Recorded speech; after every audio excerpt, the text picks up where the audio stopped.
Okay, so everyone put your hands on your hips.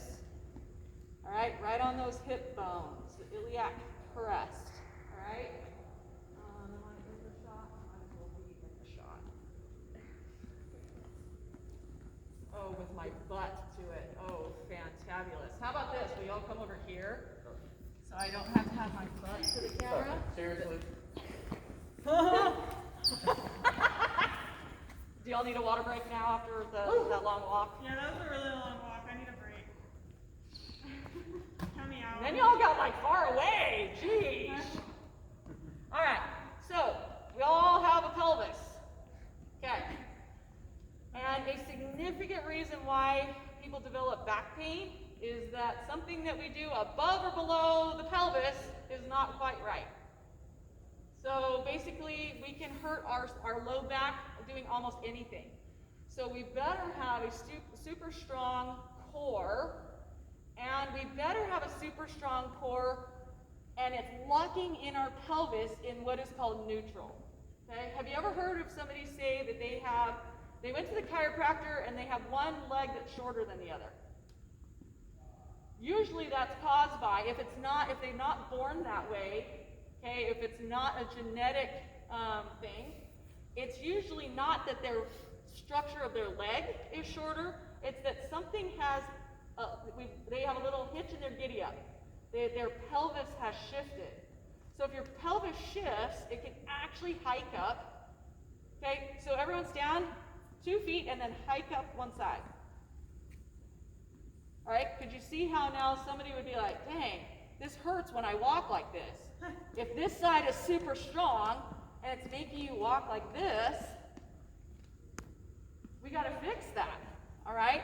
And that means that it's usually the musculature around the pelvis. So we can get super tight hip flexors because we're sitting all the time, or super tight hamstrings, or maybe we have a tight hamstring here and a tight hip flexor here, and then we got this happen. So our pelvis is like a bucket, all right?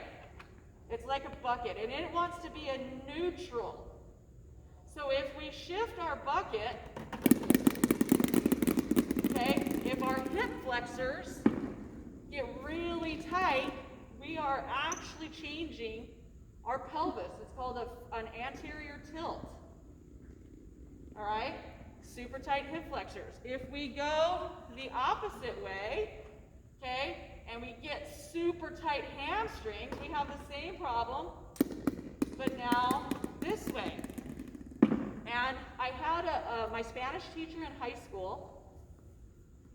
I didn't learn a whole lot of Spanish from her because I was absolutely mesmerized by her gait. She walked like this. I do not know how she defied gravity, how she did not fall over backwards. And I promise you, every day I was just like, you're amazing. No aprendo, pero tú es amazing. Yeah, so it was, so then I realized, wow, she must have just super tight glutes, super tight hammies that are inhibiting her ability to even stand up straight. Or maybe it was a genetic thing, who knows. So when we lock in, well, before that, you would do some testing. Who's taken exercise testing and prescription? Okay, who is going to then take it? Okay, so I'll only talk about it a little bit. Usually we dive into this, but we'll just kind of scratch the surface in here. You would want to see if they have any areas where they're out of whack. Okay, so you would test them. You could do fitness testing, but you can also do kind of anatomical testing. See if they have some areas that are tighter, some are weaker.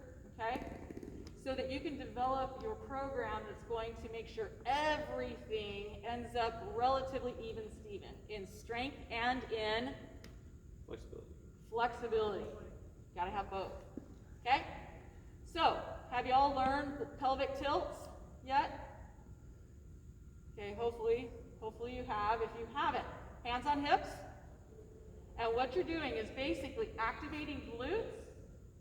So you're not slouching. You're activating glutes. Okay, so you're getting tucking like tucking your tail, and then sway back, okay?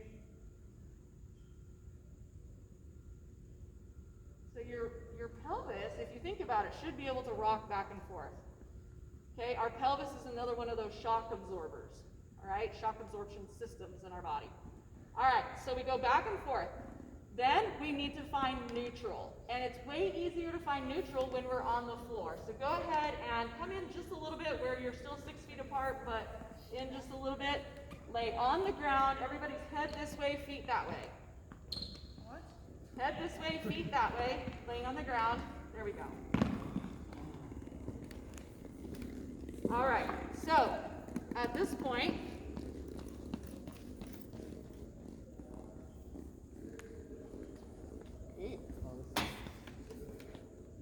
I know, right?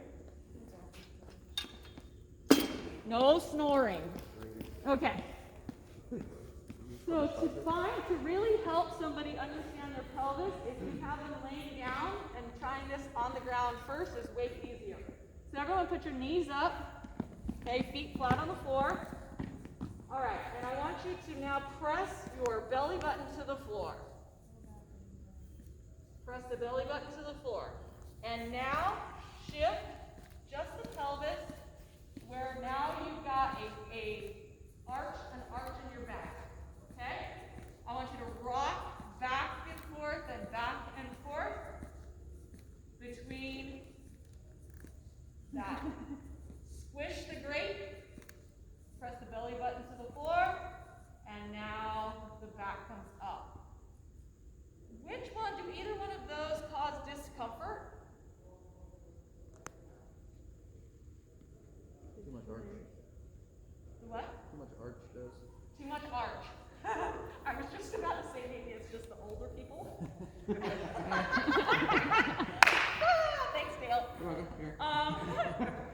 Yeah, eventually most people, when you're young, not a lot bothers you, but as you get a little bit older, yeah, even just that arch standing makes my back, I'm like, nope, my back is telling me it doesn't like it, okay? So here is where we have a disconnect between teaching this in a PT or athletic training setting versus a fitness setting. Okay, so go ahead and sit up real quick. Trey, may I use you? Yeah. Do you mind if I'm going to get in your space though? Yeah. Is that okay? Okay, so slide just a little bit so that everyone can see. Okay, so go ahead and lay back down just like you were. All right, will you do me another favor? And I'll do this part. Okay, so you just hang. Right. All right, so the disconnect is. Ivy. Still recording. All right, so the disconnect. Can y'all see that there's air here? I can stick my hand under here, right? So if I say belly button to spine, I press down. The cue I like is pretend there's a grape under here. Squish the grape, make it whine. Wow, people. Never mind. Okay, so in a PT setting, what they're going to teach you is they're going to put their hand here and say, press against my hand, and now don't let it press to the floor. All right? So this is a very, very subtle difference. Okay, you're not pressing all the way to the floor, but pretty darn close. So here's the disconnect when we get to general population like a fitness class.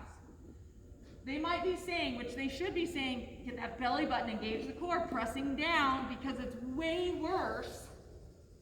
Or it would be way better if your clients are pressing down as they're doing their exercises as opposed to arching up. Okay, so then we just have them keep pressing, press. All right? But that ends up flattening out and we lose the lordotic curve of the low back. All right? So has anyone learned in a PT setting, have you ever been showed how to kind of get them to maintain that little slight curve? That's the advantage of having that one-on-one time. Okay? So I might come up to Trey, and Trey is learning, and I come up, all right, Trey, is it okay if I touch you in an appropriate and professional manner? Okay. All right, so I want you to press against my hand. There we go, press. There we go, press hard. There we go, okay, up, relax. Press again, now just gentle, gentle. There you go, there you go. Okay. Pull that belly button in a little bit. There you go. I'm gonna take my hand out and stay right there. And if he's up on a table, I often would ask people to, kind of pull their shirt around so I can see. And you should be able to see that there's a tiny curve there. Okay, and I can see it. Can you see it? Yeah. There's a little bit of a curve there. And so then if I can monitor and watch every exercise that he does until that becomes ingrained in the brain, then hopefully everything he does from here on out, engage the core, put on the seatbelt. Engage the core, put the, something up on the counter. Engage the core before I pick something up. Okay? But what we do in the fitness setting again is, okay, belly button to spine. Okay, press on that grape. There's a little grape there. And hold that. And now we're going to do this exercise and go. And then you're looking and making sure everybody's pulling their belly button in. But do you have time to ensure perfection? Unfortunately, not. So that's where we got to go with what's way better. So what should you do if you're looking around and you see that back starts coming up? He's getting tired, tired, tired. I can see now that arch there. I can see that from over here. All right, Trey, shake it out. If you get sloppy, you must stop. You shake it out. Re-engage, belly button, squeeze the grape, go. Okay? So you can have those cues to ensure that one, they stop if they're doing it poorly, and two, that they re-engage before they start again. All right? So I want you to lay back down, and the dead bugs. Have y'all ever heard of the dead bug series? Dead bugs are amazing. You would never have to do another crunch again. Dead bugs are basically an entire series where it's slow and controlled. Okay, so you start off with just marching, but you're engaging, engaging, engaging. I used to come up to patients and poke them in the belly. Engage, engage. And then watch my hands. Hands come here, engaging, slow march, and slow arms together. And then you could start slow arms, one at a time.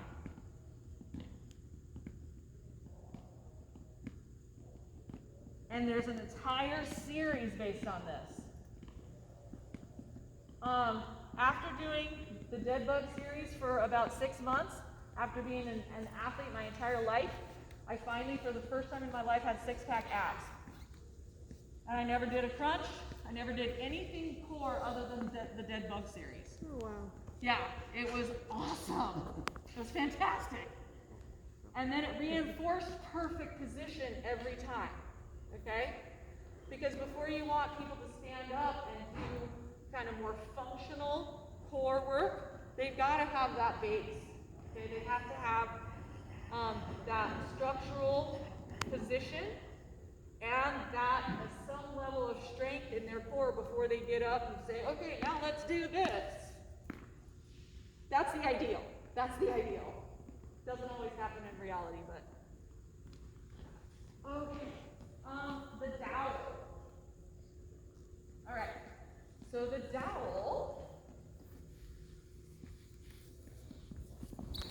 is a great tool. Will you be my person? Do you mind? Okay, on this one, you're going to be on hands and knees. I'll demo it first. I think it'll be easy if I can demo it real quick, and then we will watch you. Okay, so this is called quadrupeds. Okay, quadrupeds. I'll go this way a little bit. All right, so quadrupeds, usually put your hands like this. I just can't do that on this side. All right, so am I at a 90 degree here? I need to come back. Yeah, there you go. Okay. How are my shoulders? 90? 90? Okay. So 90 degrees, pull that belly button up. And then, this might be as far as somebody gets. Okay? And stabilize, stabilize, stabilize. Let it go. Pull it back up. Let it go. Pull it back up. Let it go. And the pulling it back up comes from here, but also here. Okay? Because we got to remember it's all the way around. If we want to make this go to the next level, then one arm at a time. The way you use the dowel.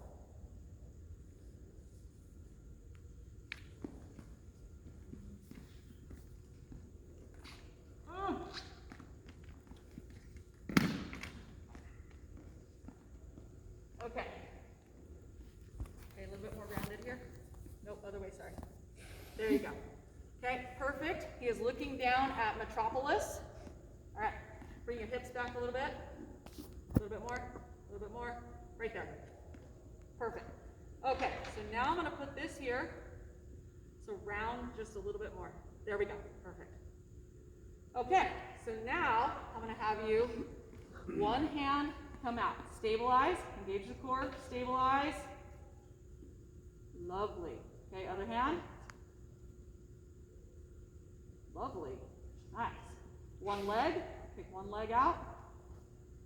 Oh, okay, good. Oh, you meant just. That's okay. Okay. That's pretty darn good. All right. Getting trapped. Nice. Nice. And you will find that this dowel is actually falling off at first for people. Good job, dude. So, thank you. Why don't we do this? Why don't you, this is going to be hard to maintain 6 feet. Why don't we do this? What if I go around and I set, are you okay if you want to do this? Or you can, or get your own dowel, put it on yourself, have somebody else watch, okay? And then leave the dowel there, and the other person comes up, puts it on themselves, and then the other person watch. Cool? Just trying to figure out how to do this with